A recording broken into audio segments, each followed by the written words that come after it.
Hello and welcome to King's Kids. It's me, Kath, and here's Turbo. And this week we have gone mad for Guess the Song. So let's take a look.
Did you guess the song? Well, no worries if not. If that's not your thing, why not worship to our Song of the Week, Jericho by Renko Kids? And it'd be great to see what you're getting up to during your Sunday fun day. So feel free to send me videos, pictures, and then I can share them with everyone else next week.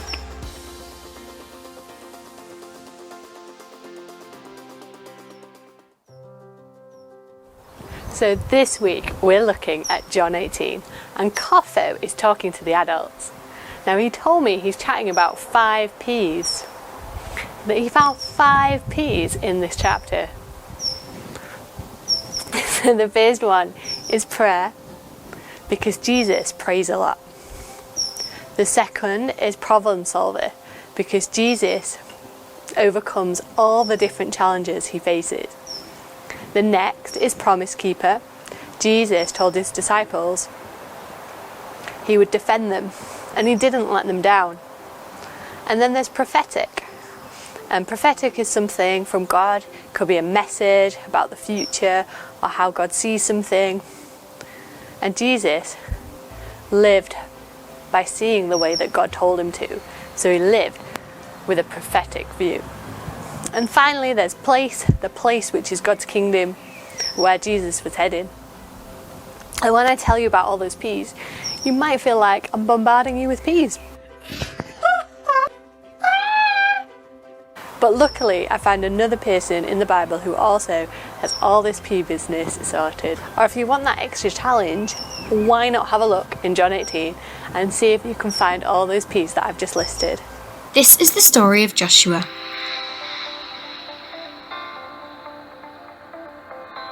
Moses, an important man, was leading his people through the desert. He had the job of leading them to the land that God had promised them, the Promised Land. But then Joshua became the new leader. It was a very hard job, so he had to do all of these things. 1. He had to pray to God for help. 2. He had to solve problems with God's help. 3. He had to trust in God's promise. And 4. He had to believe in the prophetic word, which said they would enter the promised land. Finally, because Joshua had trusted God and done all of these things, his people went into the promised land. Woo! So what were the problems that Joshua faced? I can hear you asking. Well, God gave Joshua some strange instructions. March around the city one time each day for 6 days. And on the 7th day, march around the city 7 times. And have your priests blow horns. When the horns blow, have everyone yell, and the walls of the city will fall down. Well, that's just weird. Joshua must have thought. March around a city for 6 days, then blow horns and yell, then bring those strong walls will just fall down. Because we yelled at them, Joshua trusted God. But did he trust God this much? What if he had Israel follow God's instruction and nothing happened? They'd all be pretty mad at Joshua. They'd probably wouldn't want him to be leader anymore. They might even want to kill him. If the people of Jericho didn't kill him first, what should Joshua do? What would you do? Joshua remembered how God had saved the Israelites, including him, from slavery in Egypt. He was there when God fed them in the desert. Plus, God had told Joshua that he'd already given Jericho to him. Doubt God, not Joshua. He had confidence in his big, strong God. Joshua led the Israelites as they marched around Jericho for 6 days, and on the 7th day he had them blow horns and yell, just like God said, and the walls fell down. The Israelites got to enter the promised land, and Joshua added this story to all the stories of an amazing God who could be trusted, no matter what. So Joshua was close to God, just like Jesus was. Joshua must have prayed because God spoke to him a lot. Joshua had a big problem. He needed to get his people to the promised land, but he trusted God's promise. He trusted that the promised land actually existed. The prophetic bit, well, that was the message from God that the promised land actually existed. Joshua didn't hear that first. It was first told to his descendants years and years ago. But he believed it would happen. He believed it was true. And the place, you guessed it, it's the promised land. And they got there. The promise was fulfilled. And so if Jesus and Joshua both trusted God, then we should too. Why not take a minute to pray, to talk to God? Maybe there's a problem that you've got, something you're worried about. Why not bring it to him? Tell him about it. You could even build a wall and knock it down to show how God gets rid of our problems. Then, if you want to remember God's promise, I'll give you a memory verse from Joshua that we can shout. Or if you want to try living in the prophetic, why not ask God to give you a word that you can hold on to? So pray about that. Take some time, listen. And place, well, we're in the right place. We're in God's kingdom right now. And so anything can happen if we believe in him and we have faith and we trust, just like Joshua and Jesus did.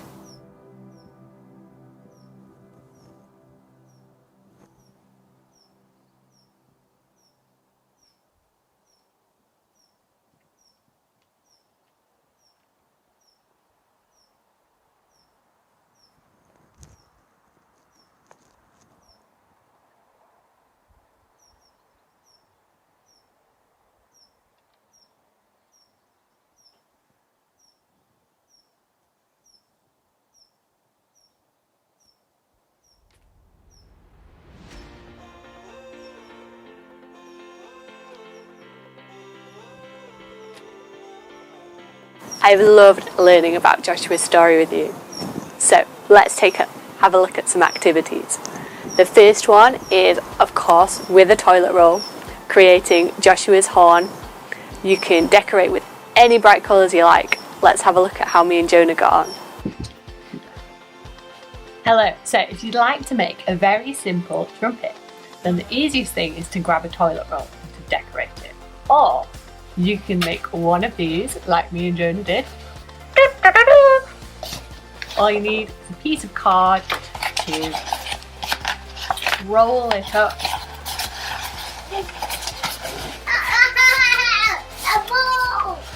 Wow, Jonah. Like so. We're making more trumpets. Yeah. Get some tape. And then you can cover that with decoration later.